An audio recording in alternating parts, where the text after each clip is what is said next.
welcome to episode number 220 of the ADHD Team Podcast with myself and Steph. Hi Steph, how are you? I'm very well, thanks. How are you? Great, I'm great, thanks. And I've just been saying before we started recording, I'm just loving your vibe. Loving my vibe. I'm loving your vibe. You're pink. You look like a cherry blossom, and they're my favourite flowers. Oh, I just realised it's Wednesday, and on Wednesdays we wear pink, don't we? So and I'm upset that I'm not now. Oh gosh, down. Damn it. I'm not one of the crew, but that's okay. It's okay. I'll survive. I'll try harder next time. So okay, so in today's episode we're talking about ADHD, but we're talking about ADHD and nutrition. So when we were planning this podcast, we realized that we could probably do about 10 podcasts on just ADHD nutrition. So that's probably what will end up happening. But today's focus really is on specific nutrition considerations that we recommend that you are mindful of, or changes that you potentially might want to make to support yourself if you have ADHD and or your clients have ADHD. Steph is super knowledgeable in this area. And obviously I've done a podcast before more around dysfunctional eating and ADHD and binge eating and things to consider. So that's episode number, I think it's 141. Should have shared that before. I think it's 141. So if you're interested in like the dysregulation side, then have a listen to that and the dysfunctional eating side. But this is kind of a fundamental nutrition approach that all the things that you need to consider, we hope, in one podcast. We'll see. So Steph, do you want to start, why, obviously you specialize now in people who have ADHD or people who are neurodiverse, right? What are the kind of obvious things that I suppose that come to mind first for you in terms of, do you treat people with ADHD like same as everyone else, or what additional considerations do you kind of start with on the nutrition fundamental level? Well, I think it's worth saying, everyone that has ADHD, it will present itself differently in every adult. So thinking about all of the types, inattentive, impulsive, hyperactive, and then combined, there's also modifiers as well. So that will present itself differently. So to answer your question, I wouldn't treat people the same, but there are obviously general things I'll look out for. But there are definitely crossovers in things that I see when they struggle with nutrition specifically. It may be that some of them are on medication and stimulants, and then they may struggle with their lack of appetite, or that they come to me with ADHD and then during coaching with me that they've then gone on medication, it's completely changed their eating behaviors. Emotional eating is an obvious one. Impulsivity with food choices, that's something that is that comes up quite a lot. Something that I think is worth mentioning as well is people tend to, it's called stimming, but they do it with food. So it's where you may consider yourself I constantly eat, or I just need food around me, but it's probably due to you being a little bit understimulated. There's also with ADHD a lack of interoceptive awareness, which is where you register your internal cues a little bit differently. So it may be that you just don't really feel like you know what hunger feels like, or you don't know what fullness feels like. I think executive functioning skills are kind of a little bit hit and miss with ADHD. So you may feel a bit for somebody else, they might like meal prepping and cooking and baking, but for somebody else, they really hate it, and they hate the thought of going to a market or whatever and buying foods. Market. I love it. I love it. That's the first word that came to your head. Where'd you go food? A market. A market. Do you know what? That's from my childhood. That is. We used to go to the food market, and then all or nothing thinking as well, which I think kind of is a bit in terms of the clients that we tend to work with, there's that crossover anyway, with that perfectionist mindset. And then another thing I would say to add to this very long list is nighttime eating and that revenge bedtime eating. That's usually due to a crossover of sort of things that I've just mentioned, like time blindness, or it may be that they're hyper focusing in the day and then forgetting to eat in the day, or the day's not gone as planned, so they're trying to reclaim their mood and their time, and that sometimes comes out in nighttime eating as well. So it's quite a few little things going on there. Yeah, you've kind of covered, basically the entire podcast, so we could probably just switch off now. But no, I think you've kind of hit the nail on the head in that, of course, everyone is different, and it's not like this is an ADHD brain and person, therefore this person must eat like this or do this. It's just like normal human beings, everyone shows up in a different place and with different eating habits and different requirements, and different ADHD types do, and then people throughout the cycle of their own life cycle will experience different things. So I think it's really easy. And actually I saw a piece of research on this the other day about how people are now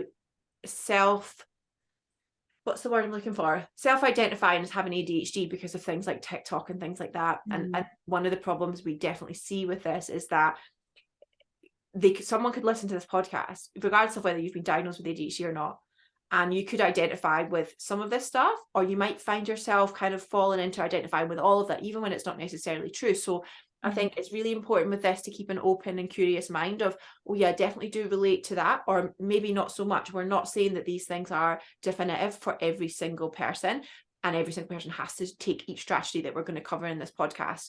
And again, I know a lot of coaches listen to this podcast, that you don't approach every client who has ADHD with this kind of prescription of what that should look like. That's so important. I think about the clients I used to work with back in the day when I wasn't as educated around ADHD and nutrition as I am now, and they were, and of course, like we still had a great relationship. They still got the results that they wanted. They all still improved their relationship with food. And at that time, maybe 5 years ago, I didn't know about everything that I know now, and still like made great progress. Now we're just in a much more educated place in terms of what we know, that we can support it a bit further, but try not to pathologize too much, I guess, is also what I'm saying. Yeah, and I was just to add on that, like, even majority of my clients have ADHD, but even some of them, you know, it's not really like a thing. Like, we don't necessarily talk about it. We don't go, oh, this is because of my ADHD and this is what we're going to do because of my ADHD. It's not really something that becomes a thing. But like I say, it's so individual, and that's what we want to say on this podcast. Yeah, exactly. Okay, so I think, why don't we start then with you talked just there, well, you mentioned quite a few things there, but one of the things you mentioned there was medication. So obviously some people will be on medication, some people won't, some people will be trying to figure out their medication. And I know with people that I've worked with, they've taken, you know, one type of stimulant that has really impacted their appetite, and maybe it's got a longer half-life, so their appetite is completely dead for most of the day, and then they find themselves not eating. And then other types of medication where their half-life is much shorter and they don't have so much of a struggle with this. So what do you see in general, like what do you see in general with stimulants? I think it's evident that, like, I've seen it quite like intensely with clients where they're like, I've just started taking some medication and oh my God, Steph, like I just don't feel that hungry anymore. So it really does impact their level to identify hunger. And this is also similar to people that have inattentive type, is that in general, like ADHD sort of dulls our sense of interoceptive awareness anyway. So I think what happens is when they forget to have that, like what we normally have is that appetite where we want to be like, oh, I'm ready to eat, they don't have that as much. So what I would then look at with a client is, you know, we don't need to just think about like, oh, am I feeling that hunger in my stomach? There's other ways that you could probably identify that you need food. So it may be that, you know, you've lost focus, or you know, you're feeling a bit shaky in your hands, like indecisive, you know, you're feeling a bit irritable, and you may actually have headaches due to like not eating. And there's actually links between ADHD and headaches due to like clenching your jaw and things like that. So it may be that you have like a loss of energy as well. So when people are experiencing that, whether they're on medication or not, and they're noticing that they're not really eating much in the day, then there is definitely practical tips and measures to take. And one of the most obvious ones, but also probably one that people eye roll at, is like setting reminders, like an alarm to eat and drink, not just eat, like drink as well.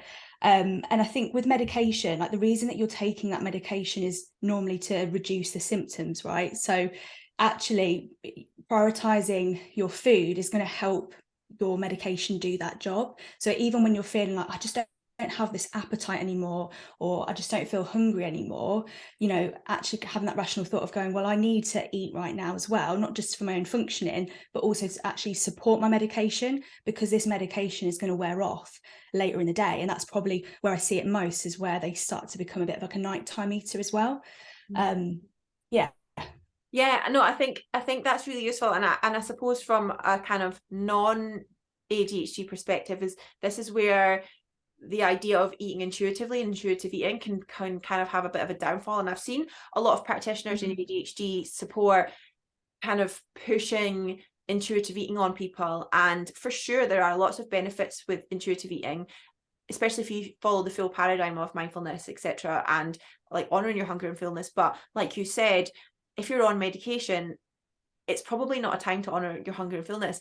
And I definitely see with my clients who have maybe come from a dysfunctional eating background, to some degree, kind of find an initial positive in not having hunger.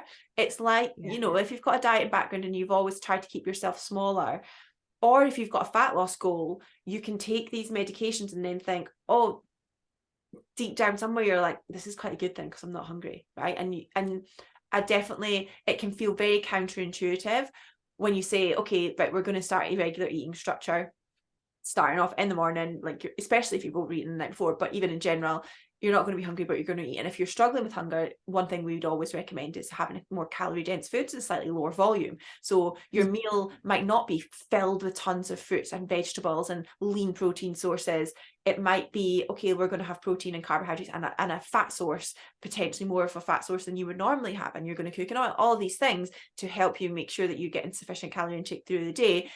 That can feel very counterintuitive, and I think it's important for people to know, okay, well, that if that is you, like, it's okay to recognize that and to notice that, but it's not a reason to not follow through with it. Exactly. It's not a reason to just not eat then. And I think for some people, which probably is useful if anyone's like feeling like, oh, I just don't have an appetite, or I just don't feel like I want anything. Sometimes I would challenge that as well, because there is always something that we will find a bit satiating, even when we've lost our appetite. So this sounds a little bit weird, but think about like flavor and start with like, maybe make a list of things that, you know, that really do satisfy you.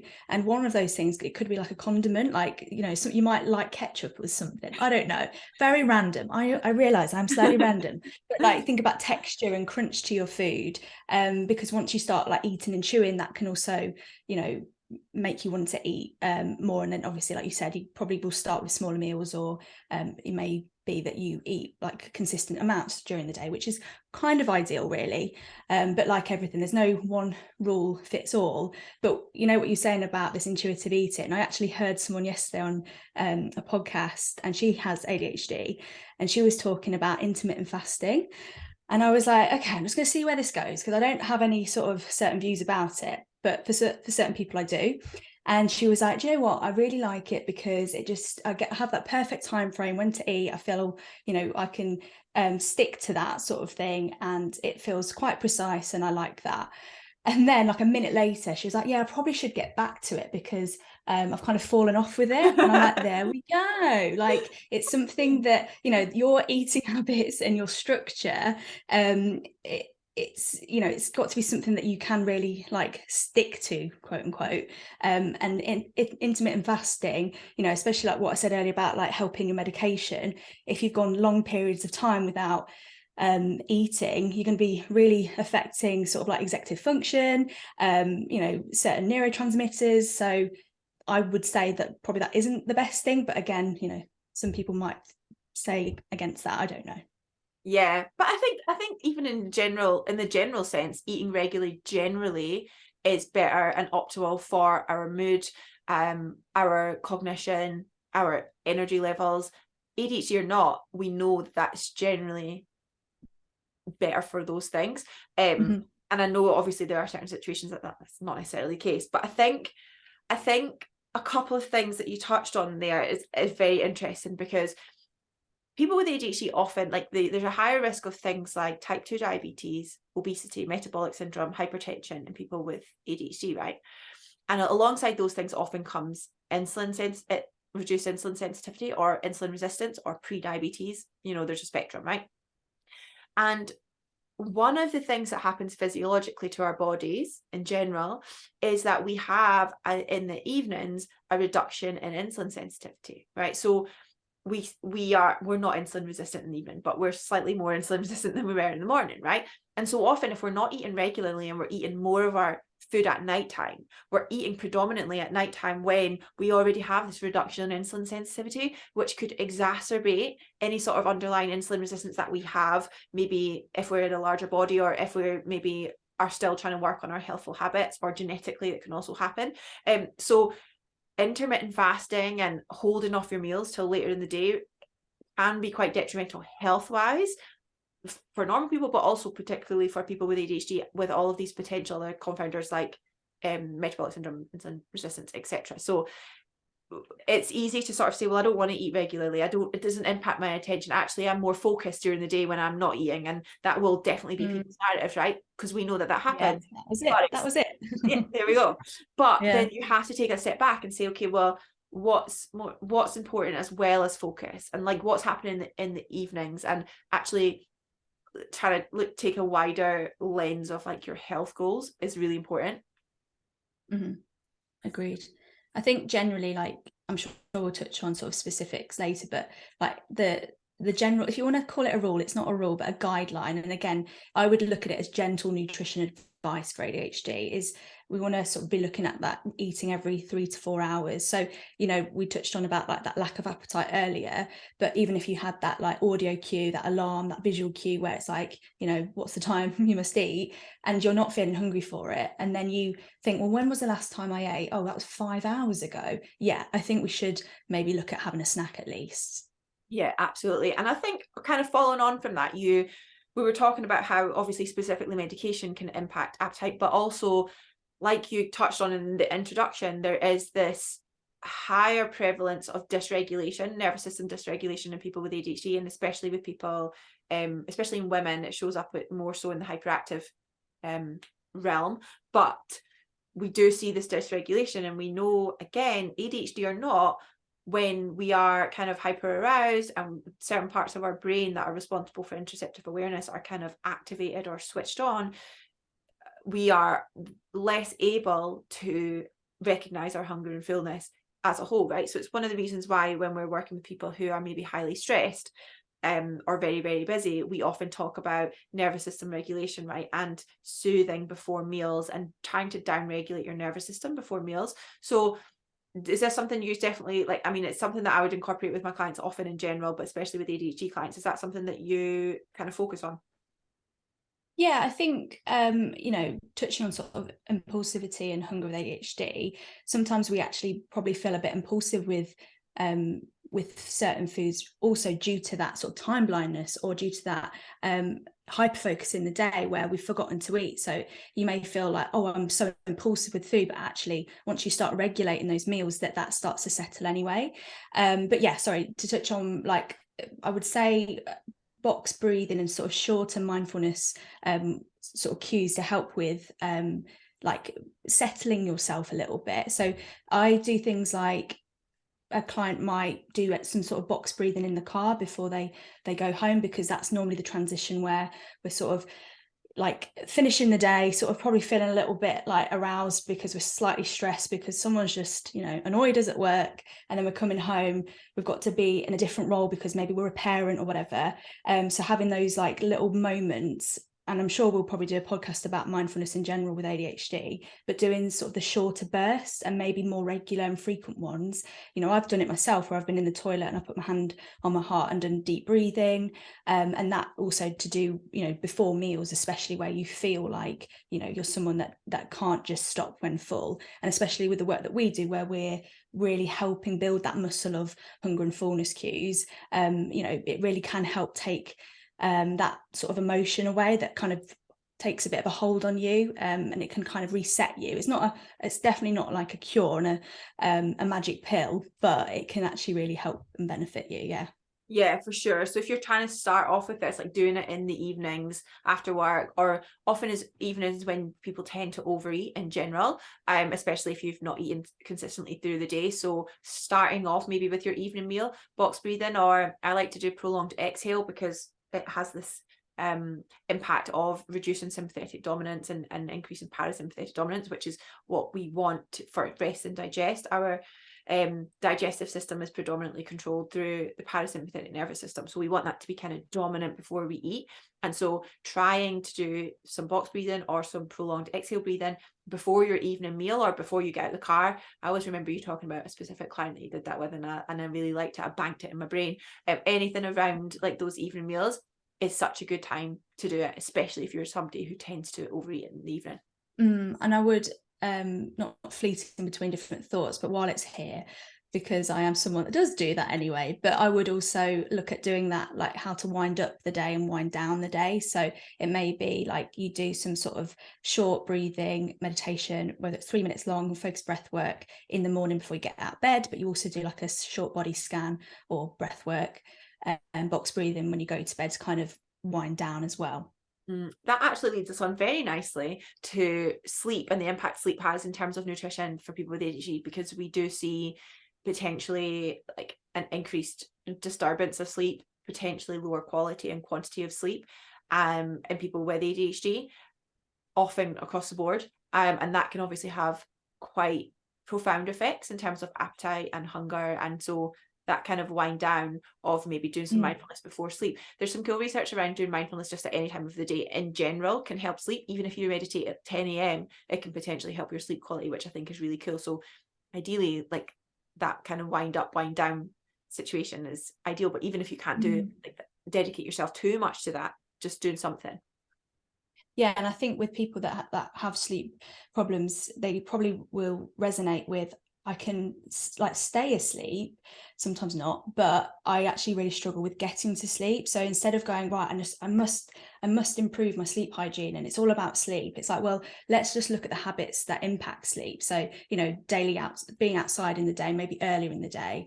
And like you said about the box breathing, maybe instead of thinking I'm doing this to help my sleep hygiene, or well, like think about I'm just doing a wind down routine and bookending the day. That can be, it can take the pressure off as well. And what you'll see is a lot of the recommendations and sort of stuff that we do with clients, they have obviously a very positive knock-on effect into other sort of, you know, quote unquote problems like sleep problems.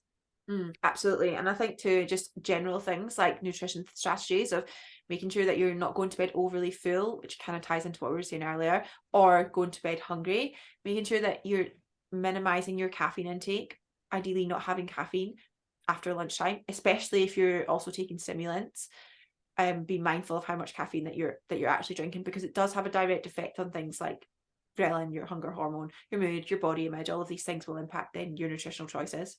I think I read as well about ADHD, like after 3 or 4 cups, it's actually really unhelpful, but it can be helpful like 1 cup, and then it can be like have lasting effect for like 30 minutes, but after that it's not, you know, there isn't. But that's when we then rely on caffeine to kind of give us that boost that we had in the first time we've had it, and we're trying to like repeat it because of our reward system in the brain is like telling us that actually no, that worked this morning, so it's going to work at like 4 p.m, and it's not. Yeah, and then the more you do that, the more you become habituated to it, and actually the even lesser effect it's going to have, and the more you're going to require to get the same effect. So exactly. Yeah, if you're somebody listening to this and you drink a lot of caffeine, I would recommend having a week where you go cold turkey and then reintroduce it. It's hell, but it's I did that last week, and gosh, my headaches were something else. It's really bad, isn't it? It really is. Just how like into it you are when you come off it and you think, oh my god, I am sweating, I am shaking. Yeah, I've been really good recently with like my water intake, because that's something that I just have always been bad with. And then when I'd like tried to reduce my caffeine, I was like, oh my god, why is this headache here? And I was like, I've been so good with my water, like what's going on? And then I was like, oh yeah, caffeine. I'm addicted. Damn. I'm still on like a third cup of coffee, like a third cup of real coffee a day, and I'm quite proud of sticking with that. And I'm like, don't need any more. That's good.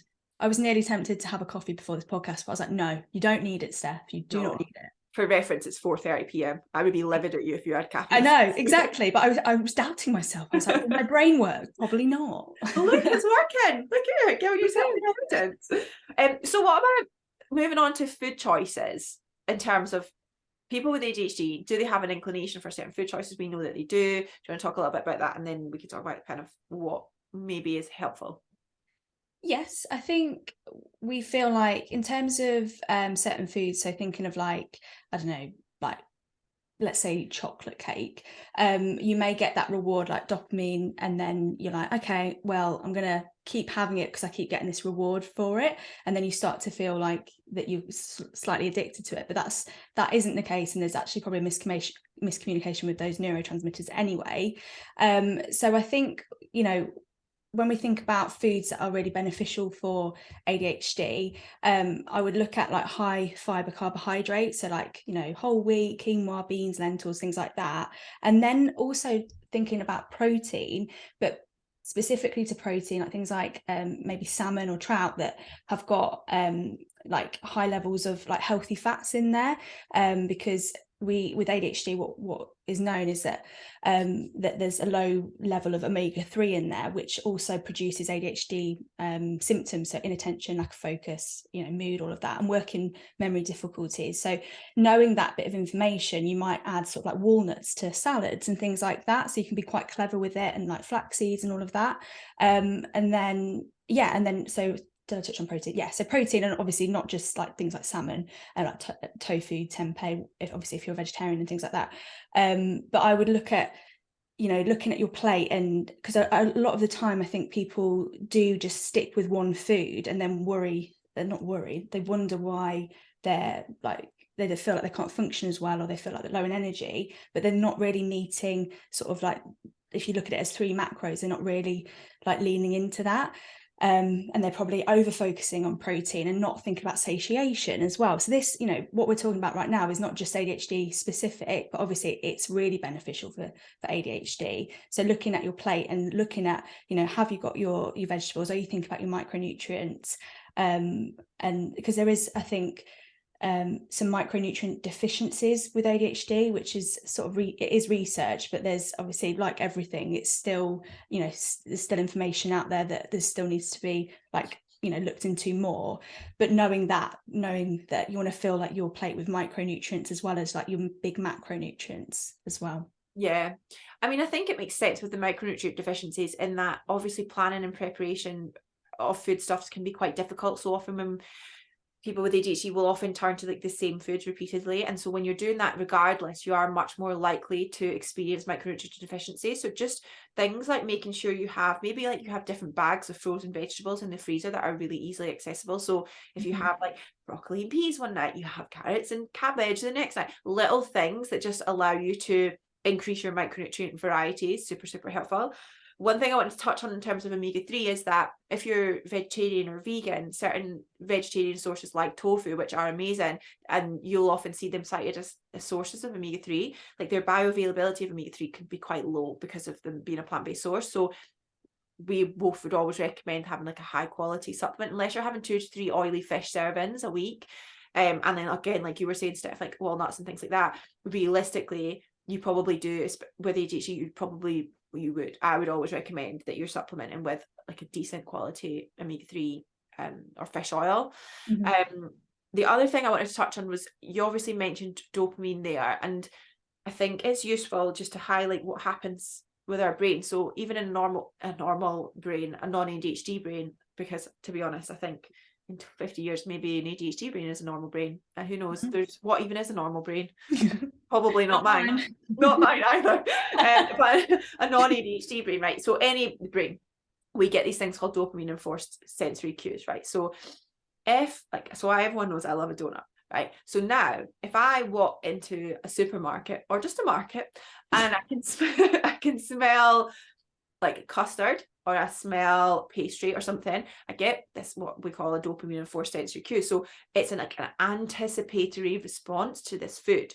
It knows that it got this really good response from it the last million times that it ate it. So it's like, I want to have that again. And that's that kind of craving or kind of feeling of addiction of that food. It's like, whenever I see that food now, I have to have it. And this can be heightened if you have ADHD because there's a greater hedonic response to food. So this cycle is almost exacerbated somewhat, so it can feel even more so that you're drawn to these things and you're addicted to these things. And I think coming back to that intuitive eating conversation, of often with a lot of our clients will say, and everyone has unconditional permission to eat. It's one of the core constructs of intuitive eating paradigm.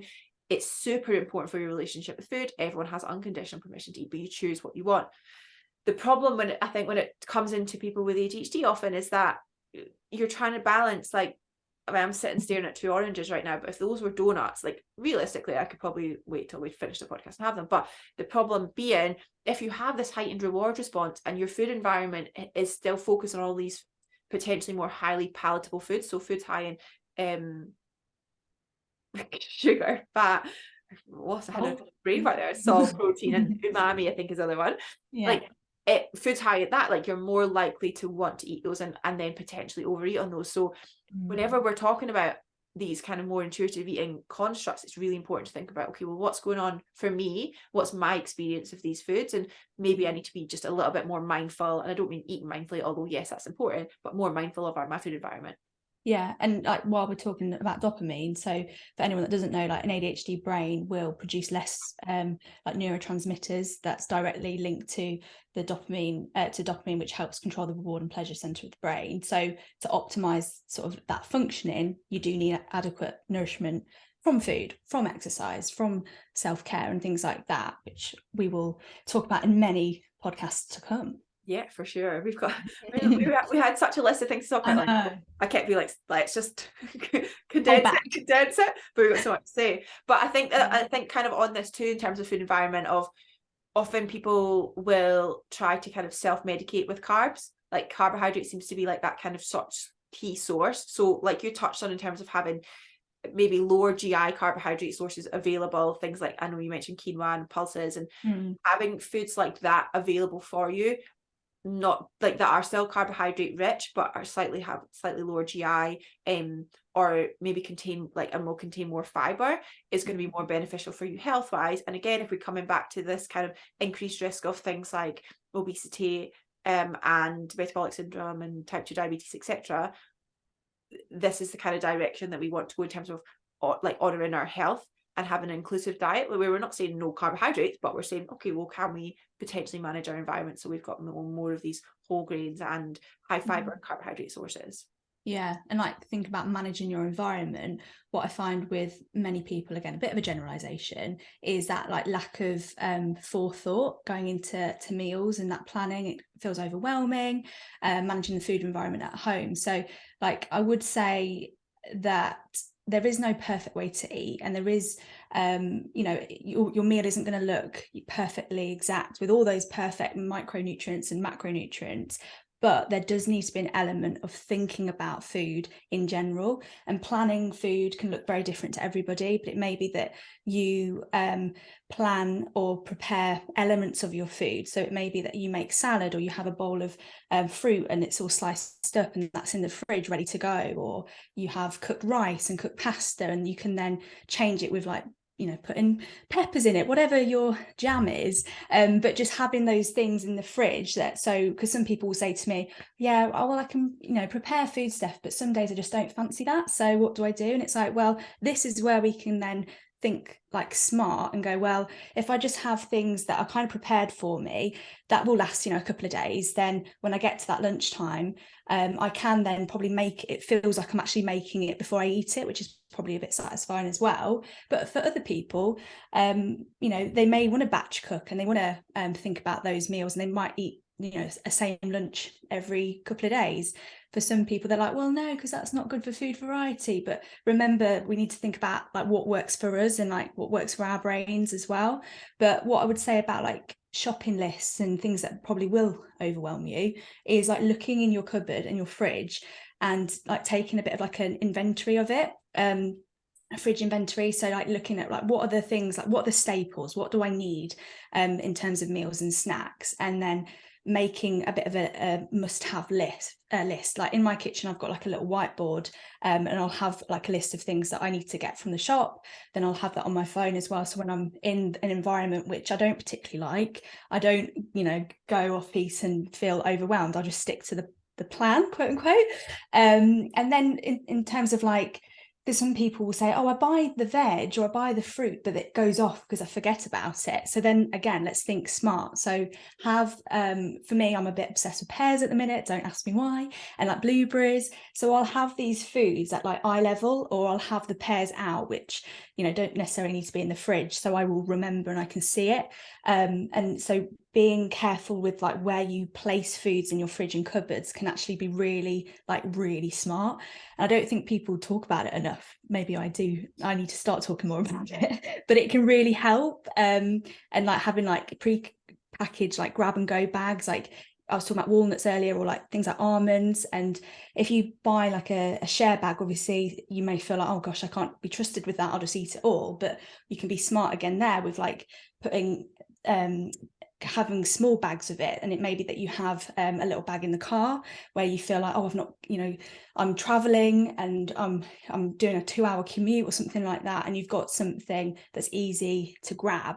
And I think that also stems from people thinking like these easy grab foods, like for example like protein bars. Obviously we don't want a diet that's just protein bars for breakfast, dinner and lunch, but having those foods that are really helpful, that are like easily accessible, that can go alongside like an apple, fruit, vegetables, etc., can be really helpful and can really reduce that overwhelm that a lot of people with ADHD feel when it comes to like meal and organization and preparing meals in general. Yeah, I agree. There's some cool research around like calorie intakes, and if you just have apples on their table, like how few calories you will consume versus how much fiber you will consume, etc. in general.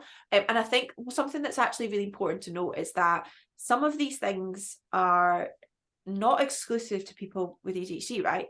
This is something that everyone can be doing. Managing your food environment is super important, and creating small barriers to highly palatable foods is super important. And not fancying something that you've maybe prepped for dinner, that can happen.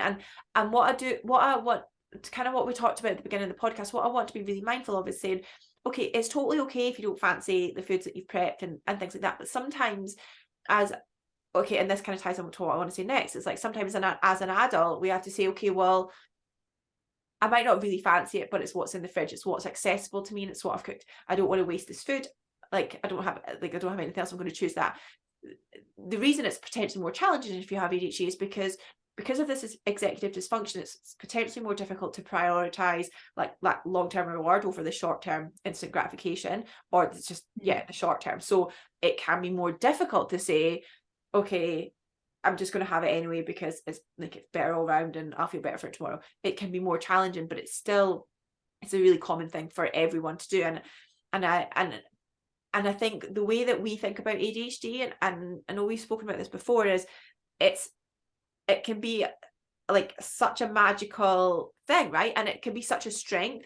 And what I worry with sometimes with the nutrition stuff and just the stuff, the message in general, is that people say, oh, that's me, it's not my fault that I focus on short-term reward, so I'm just going to do X, Y, and Z. And it's like, it's not your fault for sure. There are certainly more hurdles for people with ADHD in a lot of these situations, but it's also coming about thinking about, okay, well, how can I parent myself a little bit here in the most compassionate way? Yeah, exactly. And I think like you can take anything out of context and it sounds like, oh, that sounds a bit strict, that sounds a bit like a rule. And it's like, no, this is actually very supportive of my brain functioning and my general health. So sometimes, even though I don't fancy that prepared salad and protein in the fridge, I'm going to have it because that's the most supportive decision for me today. Exactly. And I suppose kind of following on from that, I've seen a lot of people sort of recommending exclusion diets like they always do for people with ADHD, and there's no evidence to say that gluten-free, dairy-free, sugar-free. I think the sugar-free one is quite pervasive because people think, well, I'm addicted to sugar, so I'm just going to completely eliminate sugar and that's the way to go. It's A, not sustainable, B, you're not addicted. Hopefully you've recognized that these physiological responses are quite normal. Physiologically you're not addicted, although you do have the drive to eat these foods. But long term, realistically, can you completely eliminate sugar from your diet? Probably not. Well, you can't, because it's even in like fruits, it's everywhere, right? Maybe you'll try and remove added sugars, and for sure being mindful of your sugar consumption on the whole is important. But sugar-free, gluten-free, dairy-free, there's no evidence for this, and these things are just more likely to make your food choices more difficult and exacerbate potentially overeating when you do then consume these foods. Yeah, exactly. The all of this chat about it is kind of a bit anecdotal, and it's like, well, that works for me, so it must work for everybody else. But especially if you're cutting out like sugar, like you just said, ultimately you're going to have something that has sugar in it, and then if you're living by that, you're going to then feel probably a lot of guilt because you've then, eaten wrong, quote unquote, and then that can, exacerbate lots of different problems. But I think there's no evidence for cutting out food groups, but there is evidence about allergies and sensitivities in ADHD. So like food allergies, respiratory allergies, and skin allergies. So it may be, again, this is something that you would like probably discuss with a dietitian, but it may be that certain foods may make you feel sluggish, but it's definitely not like you must cut out gluten or you must cut out, like you just said, sugar, because I think that messaging is really, really unhelpful. And then I suppose, kind of again following on from that, there's some gut health is such a topic at the moment of conversation. People love to chat gut health and completely pathologize it and completely overhype any sort of association between the gut and the brain, right? And something that is common in ADHD messaging around nutrition is that the gut produces 90% of your serotonin, therefore like you need to keep a healthy gut. For reference, the serotonin produced by your gut doesn't cross the blood-brain barrier, so anybody that does cite that doesn't know what they're talking about. That being said, there are some potential associations with kind of gut diversity and our gut microbiome and potentially ADHD symptoms. But again, this is where I think we can be full kind of victim to misinformation, like the serotonin narrative, especially in ADHD, right? But realistically, for your gut, it's all of the usual things, like having a variety of plant-based foods, predominantly plant-based diet. I'm not saying go meat-free or anything, but predominantly plant-based foods.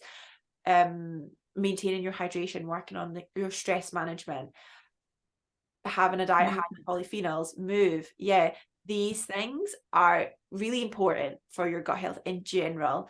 And anything beyond that at the moment, like there's some evidence for probiotics in certain situations, not specifically directly for ADHD at this point.